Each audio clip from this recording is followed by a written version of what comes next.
ప్రభుత్వానికి ఉన్నటువంటి నిబద్ధత సంకల్పమే ఈరోజు రాష్ట్రంలో అనేక రాజకీయ పార్టీలు మరీ కుట్రపూరితంగా గత 10 ఏళ్లు పాలించినటువంటి టీఆర్ఎస్ పార్టీ అనేక అడ్డంకులు కల్పించి మీకు ఎవ్వరికి మేము చేయలేదు వీళ్ళెందుకు చేయాలని అడ్డంకులు కల్పించడానికి అనేక ప్రయత్నాలు చేసినప్పటికి కూడా మాకు చిత్తశుద్ధి సంకల్ప బలం ఉంది కాబట్టే ఆ అడ్డంకులన్నింటినీ కూడా తట్టుకొని ఎదుర్కొని అనేక కేసులు ఉంటే కూడా కోర్టులో వాదించి మీకోసం ఈ ప్రభుత్వం నిలబడ్డదని చెప్పడానికి నేను చాలా గర్విస్తాను. అందరికీ మేము విజ్ఞప్తి చేసేది ఒక్కటే, ఈనాడు మేము ఇచ్చేటువంటి నియామక పత్రాలు కేవలం ఉద్యోగ పత్రాలు మాత్రమే కాదు. ఈ రాష్ట్రంలో ఉన్నటువంటి లక్షలాది మంది తల్లులు ఆ రోజు మా బిడ్డలు చదువుకొని ఎదగాలని, వారి ద్వారా మా కుటుంబం ఈ సమాజం బాగుపడాలని ఏ తల్లులైతే కన్నీళ్లు పడుతూ కన్నీళ్లతో మిమ్మల్ని దీవించి చదువుకోండి బిడ్డ అని హైదరాబాద్కి పంపించారో ఆ కన్న తల్లుల కన్నీళ్లు తుడిచేటువంటి నియామక పత్రాలని ఈ సందర్భంగా మీ అందరికీ నేను చెప్తా ఉన్నాను. ఈ పత్రాలు పొందుతూ ఒక బాధ్యతతో ఈ సమాజానికి సేవ చేయటం కోసం రాష్ట్ర ప్రభుత్వం ఈరోజు అద్భుతమైనటువంటి అవకాశాన్ని మీకు కల్పిస్తూ ఉంది. ఉద్యోగం అంటే కేవలం పని వేతనం ఒక్కటే కాదు. ఈ ఉద్యోగం ద్వారా మనం అందుకోలేనటువంటి అనేక అవకాశాలని చాలామంది దూరంగా ఉన్నారు. వాళ్ళకు కూడా నేను ఎంతో కొంత సహాయపడాలనేటువంటి ఆలోచనతో నియామక పత్రాలు పొందిన నాటి నుంచి ఉద్యోగ విరమణ చేసేంత వరకు కూడా మీరు అదే దీక్షతో పనిచేయాలని చెప్పి విజ్ఞప్తి చేస్తూ ఉన్నాం. అప్పుడే మనం కన్న కలలు కన్న తెలంగాణ నిజమవుతుంది. తద్వారా ఈ తెలంగాణ రాష్ట్ర భవిష్యత్తుని మీ ద్వారా మేము చూడగలుగుతాం. ఈరోజు రాష్ట్ర ప్రభుత్వం 2047తో $3 ట్రిలియన్ ఎకానమీతో ముందుకు తీసుకొని పోవాలనేటువంటి ఆలోచనతో ఈ రాష్ట్రం వడివడిగా అడుగులు వేస్తూ ఉంది. ప్రపంచంతో పోటీ పడాలనేటువంటి ఆలోచనతో తెలంగాణ ముందుకు వెళ్తా ఉంది. తెలంగాణ రైజింగ్ అనే నినాదంతో ఈరోజు పెద్ద ఎత్తున రాష్ట్ర ప్రభుత్వం రూపాయి పోగేసి రాష్ట్ర ప్రభుత్వ అభివృద్ధి కోసం ప్రణాళికలు తయారు చేసి ముందుకు పోతా ఉన్నాం. దాని ప్రధానంగా విద్య ఉపాధి అవకాశాలు మెరుగుపరచాలనే ఆలోచనతో ముందుకు పోతూ మీ అందరికి ఒక చిన్న ఉదాహరణ చెప్పి నేను ముగిస్తాను. ఈరోజు ఉద్యోగాలు పొందటం అంటే కేవలం రాష్ట్ర ప్రభుత్వంలో ఉన్నటువంటి ఉద్యోగాలు మాత్రమే కాదు. ప్రపంచీకరణ జరుగుతున్నటువంటి ఈ పరిస్థితుల్లో గ్లోబలైజేషన్లో ఉన్నటువంటి కార్పొరేట్ వ్యవస్థలో కూడా ఉద్యోగ అవకాశాలు తెలంగాణ బిడ్డలు పొందాలనేటువంటి ఆలోచనతో రాష్ట్ర ప్రభుత్వం దూరదృష్టితో ఆలోచన చేసి అద్భుతమైనటువంటి యంగ్ ఇండియా ఇంటిగ్రేటెడ్ రెసిడెన్షియల్ స్కూల్స్ని పూర్తి స్థాయిలో ఇంగ్లీష్ మీడియంతో కనీసం 25 ఎకరాల ప్రాంగణంలో 200 కోట్ల రూపాయలతో ఇంటర్నేషనల్ స్టాండర్డ్స్తో ఈరోజు యంగ్ ఇండియా ఇంటిగ్రేటెడ్ రెసిడెన్షియల్ స్కూల్స్ని ఈ రాష్ట్రంలో ప్రతి శాసనసభ నియోజకవర్గంలో కనీసం ఒక్కటికి తగ్గకుండా ఉండాలనే ఆలోచనతో ఈ సంవత్సరమే శాంక్షన్ చేసి ముందుకు పోతా ఉన్నాం. అంతేకాదు ఇక్కడ చదువుకున్నటువంటి ప్రతి బిడ్డ కూడా ఈ కార్పొరేట్ వ్యవస్థలో వాళ్ళ పనికొచ్చే విధంగా తయారు కావటం కోసం స్కిల్స్ యూనివర్సిటీ హైదరాబాద్లో బహుశా గతంలో ఎప్పుడు ఆలోచన చేసి ఉండరు. వాళ్ళ ఫ్యూచర్ సిటీలో స్కిల్స్ యూనివర్సిటీ కన్స్ట్రక్షన్ మొదలై ముందుకు పోతాం. ప్రతి శాసనసభ నియోజకవర్గంలో అడ్వాన్స్డ్ టెక్నాలజీ సెంటర్స్ అని చెప్పి పెద్ద ఎత్తున అక్కడ అటువంటి సెంటర్స్ని ఏర్పాటు చేస్తూ ఉన్నాం. ఈ రకంగా ఈ రాష్ట్రంలో ఉన్నటువంటి ప్రతి బిడ్డ బడికి రావాలి. వచ్చిన ప్రతి బిడ్డ కూడా ప్రపంచంతో పోటీపడే స్థాయిలో ఉన్నటువంటి విద్యని ఇంగ్లీష్ మీడియంలో పొందాలి. ఆ పొందిన తర్వాత గ్లోబలైజేషన్లో వస్తున్నటువంటి కార్పొరేట్ వ్యవస్థలో వాళ్ళకి పనికొచ్చేటువంటి స్కిల్స్ పొందుతూ చదువుకున్న ప్రతి బిడ్డ ఉద్యోగ నియామక పత్రాలు పొందాలి. ఇటు ప్రభుత్వంలోనైనా అటు కార్పొరేట్ వ్యవస్థలోనైనా ఎవరు ఖాళీగా ఉండటానికి వీలు లేదనేటువంటి ఆలోచనతో ఈరోజు రాష్ట్ర ప్రభుత్వం ముందుకు పోతుందని చెప్పి మీ అందరికీ నేను సవినయంగా మనవి చేస్తూ మిత్రులందరికీ నేను మరొక్కసారి ఈరోజు నియామక పత్రాలు పొందిన మీ అందరికీ మనస్ఫూర్తిగా అభినందనలు తెలియజేస్తూ, మీ తల్లిదండ్రులకు కూడా అభినందనలు తెలియజేస్తూ, మీ ద్వారా ఈ 3.5 కోట్ల మంది తెలంగాణ ప్రజలకి మేలు జరగాలని నేను మనస్ఫూర్తిగా కోరుకుంటూ ముగిస్తా ఉన్నాను. ధన్యవాదాలు. అనుపమానమైన స్ఫూర్తిదాయక సందేశాన్ని అందించిన గౌరవ ఉప ముఖ్యమంత్రి ప్రజలకు నమస్సులతో డ్రీమ్ బిగ్ అన్న కొటేషన్, అలాగే కలలు కనాలి సాకారం చేసుకోవాలి అనే ఏపీజే అబ్దుల్ కలాం గారి కొటేషన్ కూడా మనందరికీ తెలుసు. అదే స్ఫూర్తితో రైజింగ్ తెలంగాణ కోసం నిరంతరం అనేక యత్నాలు చేస్తూ నిద్రపోతూ కనే కల కాదు, నిద్ర లేకుండా చేసే కలలు కనండి అని యువతకు పిలుపునిస్తుంటారు ప్రతి వేదికపై ఆనరబుల్ సీఎం గారు.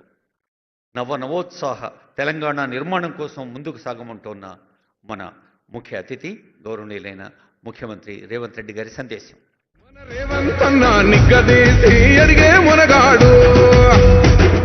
వీడు భూమిన వానైతాడు, బీద సాదల ధైర్యం వీడు, దొంగ దొరల భరతం పడతాడు. మన రేవంతన్న పేద ఇంటికి పండుగ తెస్తాడు. సోనియమ్మ దివెనతోని రాహులన్న సైనికుడయ్యి పెద్ద కొడుకై యుద్ధం చెయ్యాలి.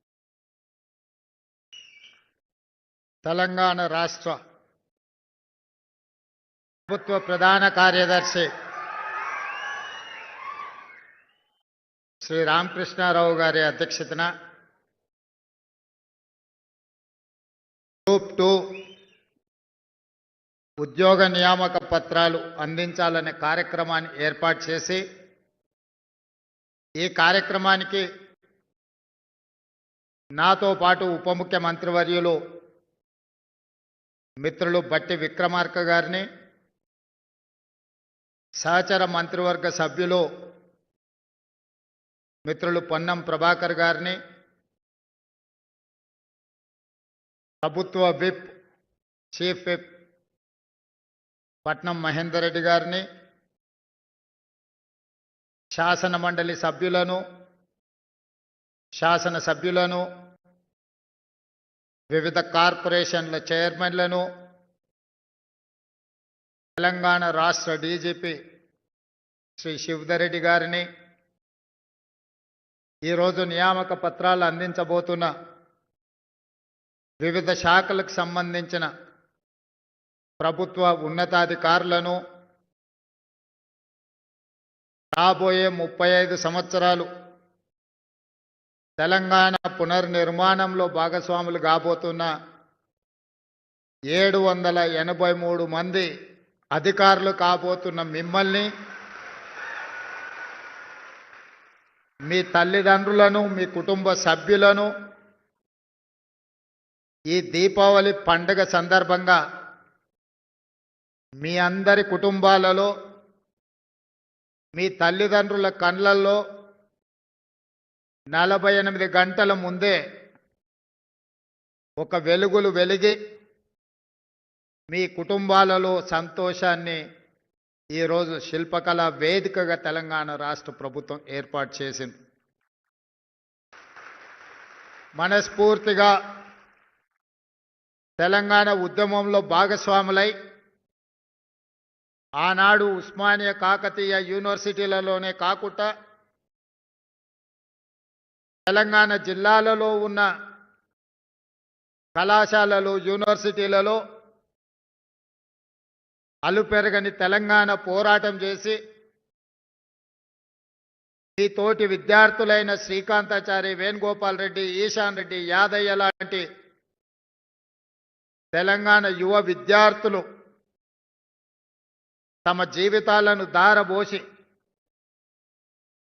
ఆత్మ బలిదానాలు చేసుకొని తెలంగాణ రాష్ట్రాన్ని సాధించింది. ఒక శ్రీకాంతాచారి, ఒక యాదయ్య, ఒక కానిస్టేబుల్ కిష్టయ్య కన్న కలలు మా ప్రాణాలు పోయినా పర్వాలేదు, మా కుటుంబాలు అనాథలైనా పర్వాలేదు, ఈ తెలంగాణ రాష్ట్రంలో లక్షలాది మంది నిరుద్యోగుల యువకుల యొక్క కలలు పండాలి, ఈ తెలంగాణ రాష్ట్రం సస్యశ్యామలం కావాలి అని వాళ్ళు ఆత్మ బలిదానాలు చేసుకొని తెలంగాణ రాష్ట్రాన్ని సాధించారు. ఆనాటి రాజకీయ పార్టీల నాయకులు నీళ్లు నిధులు నియామకాలు అనే నినాదంతో తెలంగాణ ప్రజల యొక్క బలమైన ఆకాంక్ష 60 సంవత్సరాల సుదీర్ఘ పోరాటాన్ని రాజకీయ ఆయుధంగా మార్చుకొని వచ్చిన తెలంగాణలో 10 సంవత్సరాలు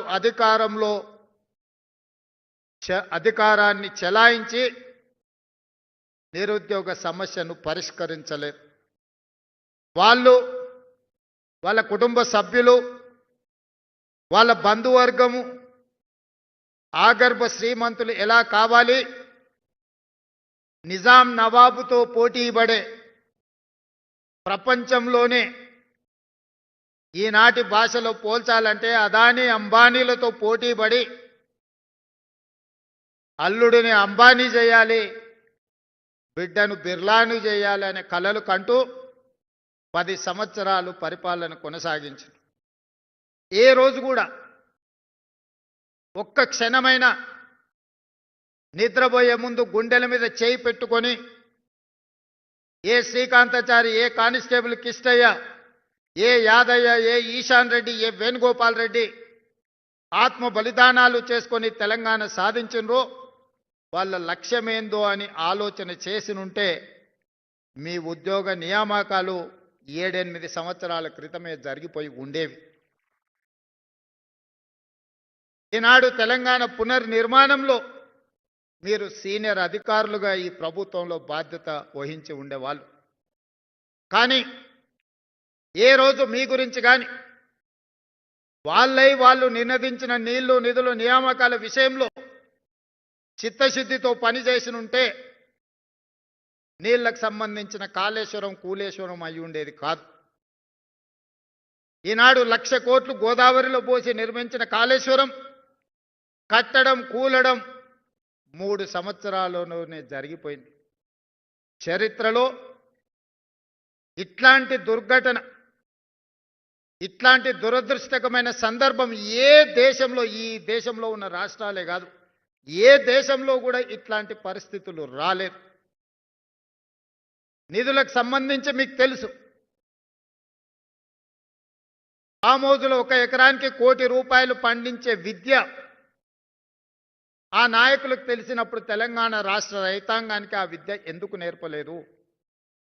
మీరే చూసిండ్రు, మా ఫామ్ హౌస్లో పంట పండిస్తే ఎకరాకు ₹1 కోటి వస్తుందని ఒక పెద్ద ఆయన చెప్పిండు. సంతోషం, అద్భుతమైన కళ మీకు ఉన్నందుకు. 64 కళలలో చోర కళ కూడా ఒకటి అంటే నేను అదేందో నాకు అర్థం కాలేదు. కానీ ఈనాడు ఎకరాకి ₹1 కోటి వ్యవసాయంలో ఆదాయం వస్తుందంటే చోర కళలో పరోక్షంగా ఇదే కళనేమో అనిపించేటట్టుగా వచ్చింది. తెలంగాణలో ఆనాడు ఒరేసుకుంటే ఉరేసుకున్నట్టే అని ప్రభుత్వాలు పలికినాయి. తెలంగాణ రాష్ట్రం తెచ్చుకున్నది పండించిన పంట కొనుగోలు చేయలేని పరిస్థితిలో ప్రభుత్వం ఉంటే, తెలంగాణ పరిపాలన చేసే నాయకులు ఉంటే, ఇక తెలంగాణ రాష్ట్ర సాధన రైతులకు మనమందరం రైతాంగ కుటుంబాల నుంచి వచ్చిన మన తల్లిదండ్రుల యొక్క కష్టానికి ఈ తెలంగాణ రాష్ట్ర సాధన ఏమైనా సమాధానం చెప్పిందా? ఒక్కసారి ఆలోచన చేయండి. ఇక నియామకాలకు వస్తే నేను చెప్పాల్సిన అవసరం లేదు. ఆనాడు ప్రభుత్వంలో ఎవరు మంత్రులు ఉన్నారు? ముఖ్యమంత్రి కానీ, ఐటీ అండ్ ఇండస్ట్రీస్ మినిస్టర్ కానీ, ఫైనాన్స్ మినిస్టర్ కానీ, పంచాయతీరాజ్ శాఖ మినిస్టర్స్ ఎవరున్నారో మీరు ఒక్కసారి ఆలోచన చేయండి. మరి ఈనాడు ఫైనాన్స్ అండ్ ఎనర్జీ మినిస్టర్ బట్టి విక్రమార్క గారు ఉన్నారు. ఈనాడు స్పీకర్గా గడ్డం ప్రసాద్ కుమార్ గారు ఉన్నారు. ఈనాడు కార్మిక శాఖ మైనింగ్ డిపార్ట్మెంట్లో వివేక్ వెంకటస్వామి గారు ఈరోజు మంత్రిగా ఉన్నారు. మెడికల్ అండ్ హెల్త్ మినిస్టర్గా దామోదర్ రాజనరసింహ గారు ఉన్నారు. ఆనాడు వాళ్ళుంటే ఈనాడు చదువుకున్న గ్రామీణ ప్రాంతాలలో దళిత వాడల్లో పెరిగిన బట్టి విక్రమార్క గారు, దామోదర్ రాజనరసింహ గారు, అడ్లూరి లక్ష్మణ్ గారు, వివేక్ వెంకటస్వామి గారు, గడ్డం ప్రసాద్ కుమార్ గారు, ఒక సీతక్క, ఒక కొండా సురేఖ ఈనాడు ప్రభుత్వంలో భాగస్వాములై ఒక విద్యార్థి నాయకుడిగా రాణించిన పొన్నం ప్రభాకర్ గారు ఈరోజు మంత్రిగా తెలంగాణ రాష్ట్ర సాధనలో పార్లమెంట్లో కొట్లాడిన పొన్నం ప్రభాకర్ గారు ఈనాడు ఈ ప్రభుత్వంలో ఉన్నారు. అందుకే ఆనాడు పార్లమెంట్లో ఓడిపోయిన, కరీంనగర్ పార్లమెంట్లో ఓడిపోయిన ఒక పెద్ద ఆయనకు ప్లానింగ్ కమిషన్ వైస్ చైర్మన్గా 100 రోజులు తిరక్కముందే ఆనాడు ప్రభుత్వం ఇచ్చింది. నిజామాబాద్ పార్లమెంట్లో ఓడిపోయిన కుటుంబ సభ్యులకు తక్షణమే ఎమ్మెల్సీ పదవిచ్చి వాళ్ళ కుటుంబంలో ఉన్న అన్ని ఖాళీలను భర్తీ చేసుకున్నారు. వయసున్న వాళ్లకు, అనుభవం ఉన్న వాళ్ళకు, అర్హత ఉన్నా అర్హత లేకపోయినా కుటుంబంలో ఏ ఒక్కరిని ఖాళీగా ఉంచకుండా ప్రభుత్వంలో ఉన్న అన్ని హోదాలలో వాళ్ళనే భర్తీ చేసుకున్నారు తప్ప 2015లో నోటిఫికేషన్ తర్వాత 2025 వరకు గ్రూప్ 2 నోటిఫికేషన్ల యొక్క భర్తీ జరగలేదు అని అంటే ఆనాటి ప్రభుత్వం యొక్క ప్రాధాన్యత ఏంది, ఈనాటి ఈ ప్రభుత్వం యొక్క ప్రాధాన్యత ఏంది, చదువుకున్న యువకులుగా మీరు ఆలోచన చేయండి అని చెప్పి మీకు సూచన చేస్తున్నా. ఉమ్మడి రాష్ట్రంలో సమైక్య పాలనలో 2011లో గ్రూప్ 1 నోటిఫికేషన్ ఇస్తే మళ్ళీ 2025 20 రోజుల క్రితం 562 మంది గ్రూప్ 1 అధికారులను నేను, మా మిత్రులు బట్టి విక్రమార్క గారు నియామక పత్రాలు ఇచ్చే వరకు 15 సంవత్సరాలు గ్రూప్ 1 ఉద్యోగ నియామకాలు జరగలేదు అని అంటే ఇంతకంటే దుర్మార్గమైన పరిస్థితులు ఎక్కడైనా ఉంటాయా? మీరు ఒక్కసారి ఆలోచన చేయండి. 22-23 సంవత్సరాల వయసులో తండాల నుంచి, గూడాల నుంచి, మారుమూల పల్లెల్లో నుంచి ఒక బలమైన ఆకాంక్షను తీసుకొని మీ తల్లిదండ్రులు ఉపాధి హామీ కూలీ చేసి రూపాయి కూడబెట్టి హైదరాబాద్కు పంపించి అశోక్ నగర్ చౌరస్తాల్లో, దిల్సుఖ్ నగర్ చౌరస్తాల్లో, అమీర్పేట్ చౌరస్తాల్లో కోచింగ్ సెంటర్లలో మిమ్మల్ని చేర్పించి గ్రూప్ 1 అధికారులుగా, గ్రూప్ 2 అధికారులుగా మీ ఉజ్వల భవిష్యత్తు ఉండాలి అని పంపిస్తే 10-15 సంవత్సరాలు పరీక్షలు నిర్వహించకపోను, నిర్వహించిన పరీక్షల యొక్క ప్రశ్నాపత్రాలు జిరాక్స్ సెంటర్లో పల్లి బఠానీలలాగా అమ్ముతుంటే గుండె పగిలి రోధించిన విద్యార్థుల గురించి ఎప్పుడైనా ఆనాటి పాలకులు ఆలోచన చేసిండ్రా? మీరు ఒక్కసారి ఆలోచన చేయండి మిత్రులారా. 15 సంవత్సరాల సుదీర్ఘమైన గ్రూప్ 1 అధికారుల నియామకాలను ఈ ప్రభుత్వం 20 రోజుల క్రితం దసరా కంటే ముందు నియామక పత్రాలు ఇచ్చింది. వాళ్ళ కుటుంబాలలో దసరా పండుగను ముందుగానే తెచ్చిపెట్టింది. ఈనాడు 5 లక్షలకు పైగా గ్రూప్ 2 ఉద్యోగాలకు అప్లికేషన్ పెట్టుకుంటే 2 లక్షల పైబడి పోటీ పరీక్షలు రాస్తే అందులోకెళ్ళి 783 మంది ఈనాడు మీరు ఎంపిక అయినరంటే మట్టిలో మాణిక్యాలను వెలికి తీసి తెలంగాణ పబ్లిక్ సర్వీస్ కమిషన్ ఈనాడు మిమ్మల్ని అందరినీ తెలంగాణ పునర్నిర్మాణంలో భాగస్వాములను చేసే బాధ్యత తెలంగాణ పబ్లిక్ సర్వీస్ కమిషన్ తీసుకున్నది. మిత్రులారా, మీరు ఆలోచన చేయండి. ఆనాడు తెలంగాణ పబ్లిక్ సర్వీస్ కమిషన్లో వాళ్ళు నియమించిన సభ్యులెవరు? ఈనాడు మేము నుంచి నియమించిన తెలంగాణ పబ్లిక్ సర్వీస్ కమిషన్లో మీ భవిష్యత్తును నిర్ణయించే సభ్యులకి ఎలాంటి క్వాలిఫికేషన్లు ఒక్కసారి పోల్చి చూడండి. నిర్వహించిన పరీక్షలను చూడండి, వెల్లడించిన ఫలితాలను చూడండి. దీని వెనకాల ఉన్న చిత్తశుద్ధిని, శ్రమని మీరు గుర్తించండి. ఈరోజు మా కోసం కాదు, మీకోసం. మీరు మేము వేరు కాదు, మీరే మేము, మేమే మీరు. నల్లమల అటవీ ప్రాంతంలో నుంచి ఒక మారుమూల గ్రామం నుంచి ప్రభుత్వ పాఠశాలలో చదువుకున్న నేను ఇక్కడికి వచ్చినా అంటే అందులో మీ శ్రమ ఉన్నది, మీ మద్దతు ఉన్నది.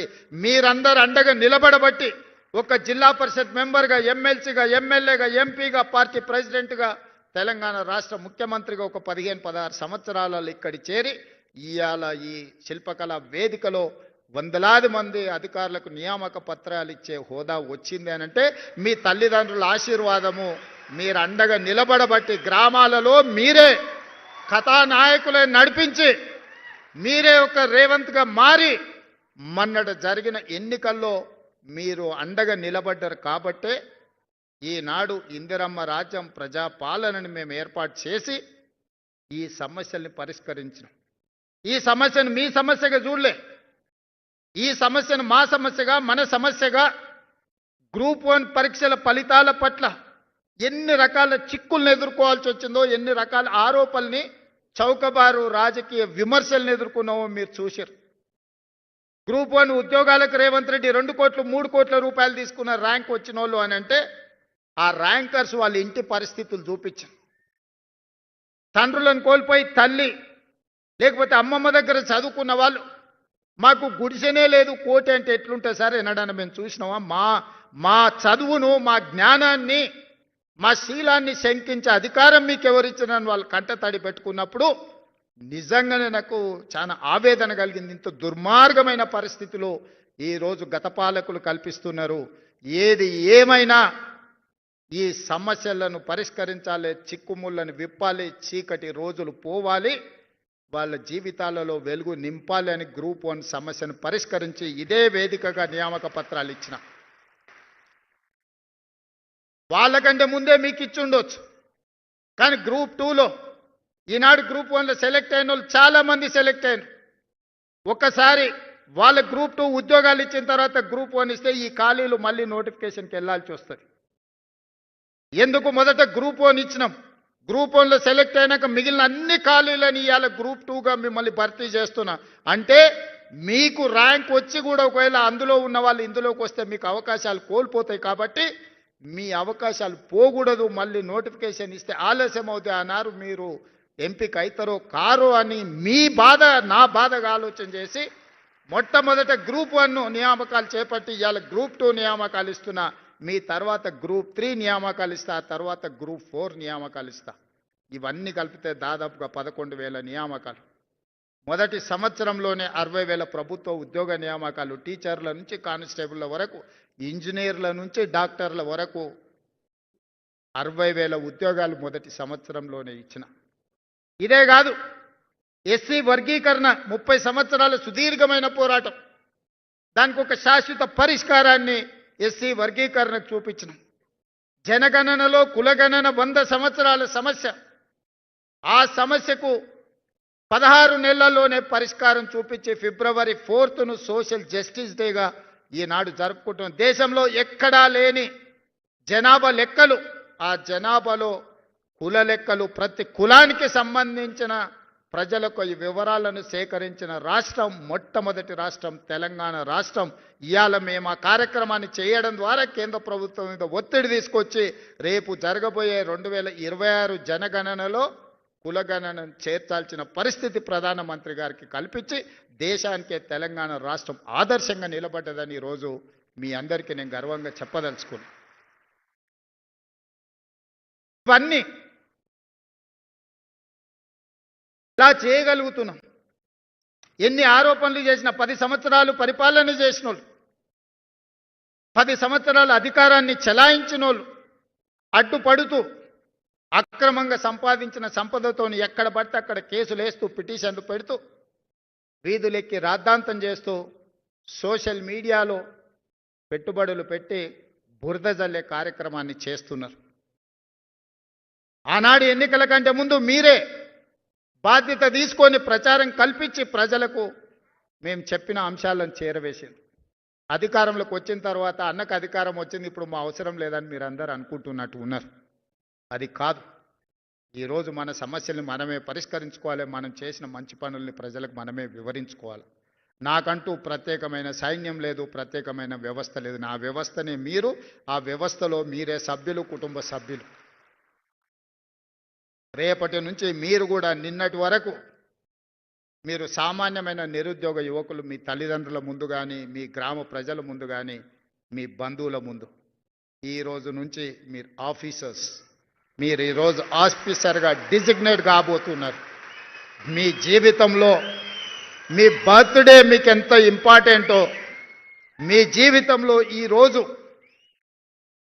మీరు డిజిగ్నేట్ కాబోతున్నారు ఆఫీసర్గా.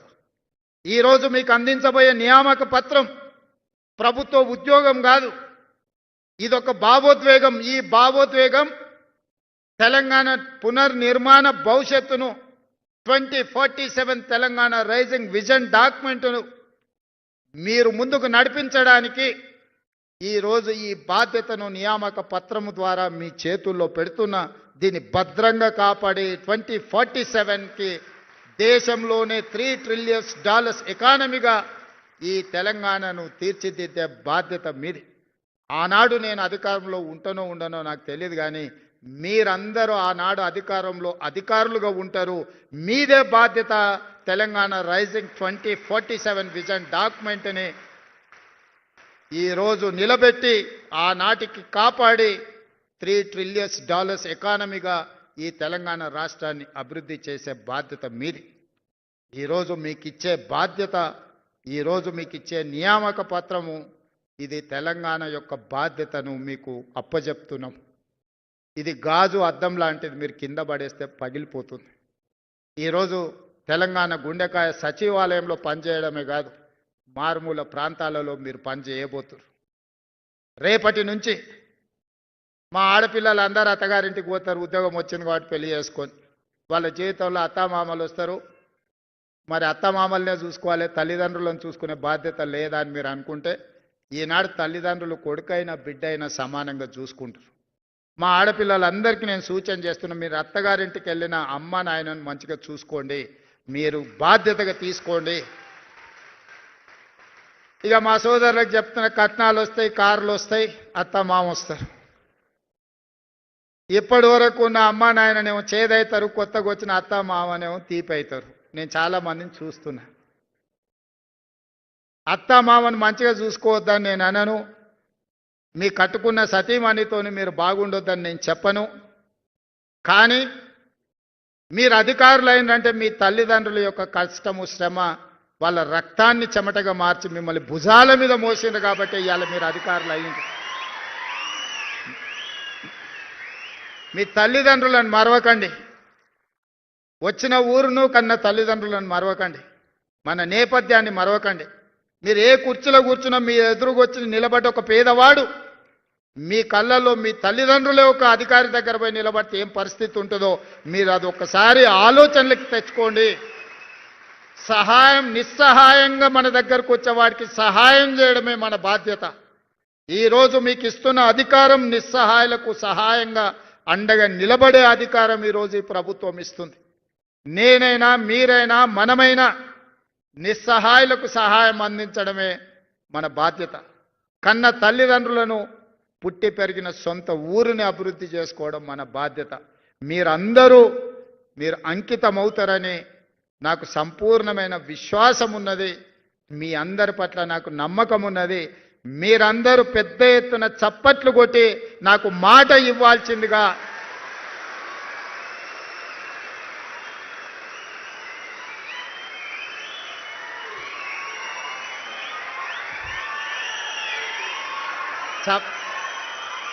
చప్పట్లే కదా కొట్టేసినాం. రేపటి నుండి సార్ చూడబోతారా అని మీరు అనుకుంటారేమో. తప్పకుండా చూస్తా. ఎవరన్నా తల్లిదండ్రులను చూసుకోకపోతే మీ జీవితంలో 10-15% కోత చేసి మీ తల్లిదండ్రుల ఖాతాలు వేస్తా. చట్టమే తెస్తున్నా, ఆ చట్టాన్ని మీతోనే రాపిస్తా. తల్లిదండ్రులను చూసుకోని వాళ్ళ జీతాల నుంచి 10-15% జీతంలో కోత విధించి మొదటి నాడు మీ అకౌంట్లో ఎట్లయితే జీతం పడుతుందో మీ జీతంలో నుంచి ఆడబిడ్డ అయినా మగబిడ్డ అయినా ఆ జీతం తల్లిదండ్రుల ఖాతాలకు పోయేటట్టు ఖాతా తెరిచి మీ జీతాలు మాత్రం అక్కడికి బదిలీ చేస్తా.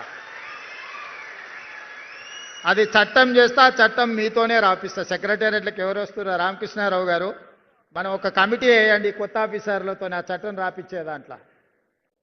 మళ్ళీ వాళ్ళు మాకేం తెలియదు అందులో ఏముందో అంటారు. కాబట్టి ఇందులో నుంచి సెక్రటేరియట్కి వచ్చే ఆఫీసర్స్ ఎవరైతే ఉన్నారో వాళ్ళతోనే ఒక గ్రూప్ ఆఫ్ ఆఫీసర్స్తో ఒక కమిటీ వేసి బేసిక్ డాక్యుమెంట్ వాళ్ళతోనే తయారు చేయించండి. అప్పుడు మేం చేసిన చట్టం ఖచ్చితంగా అమలు జరుగుతుందని వాళ్ళకి నమ్మకం వస్తుంది. అదేవిధంగా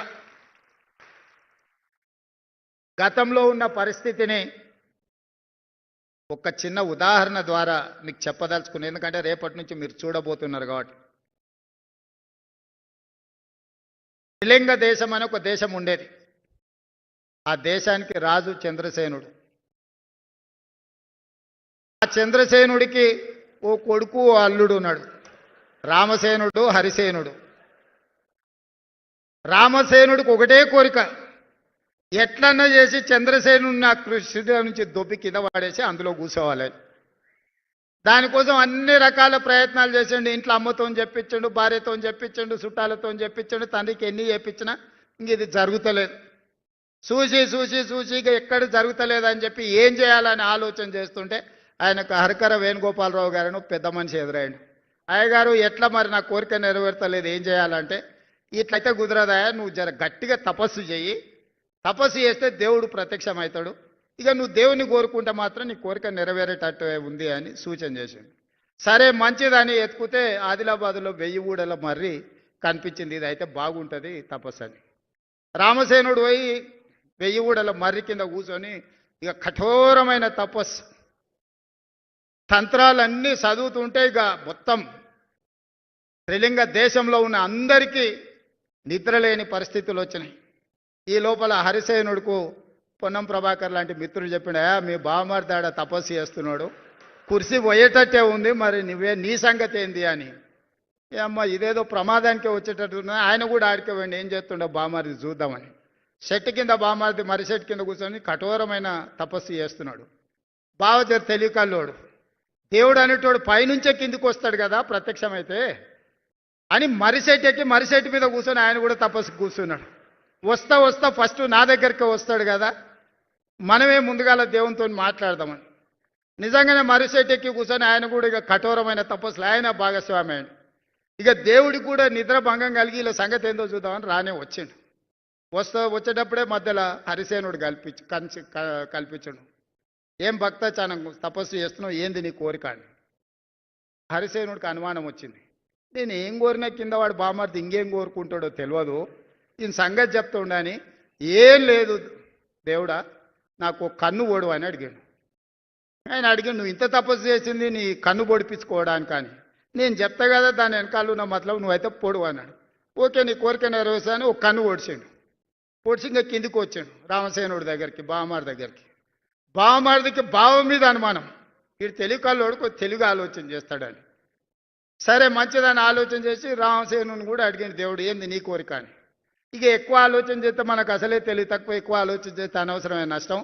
మా బావ ఏం అడిగిందో దానికి నాకు 2 అని అడిగాడు. ఇక దేవుడు కూడా అల్క ఉన్నది కదా ఇది అని ఈయన 2 కళ్ళు ఓడిచేసిండు. వానికి 1 కన్ను లేదు, ఇంటికి 2 కళ్ళు లేవు. ఇక దేవుడు పోయినాక మళ్ళీ ఇద్దరు కలుసుకురు. అరే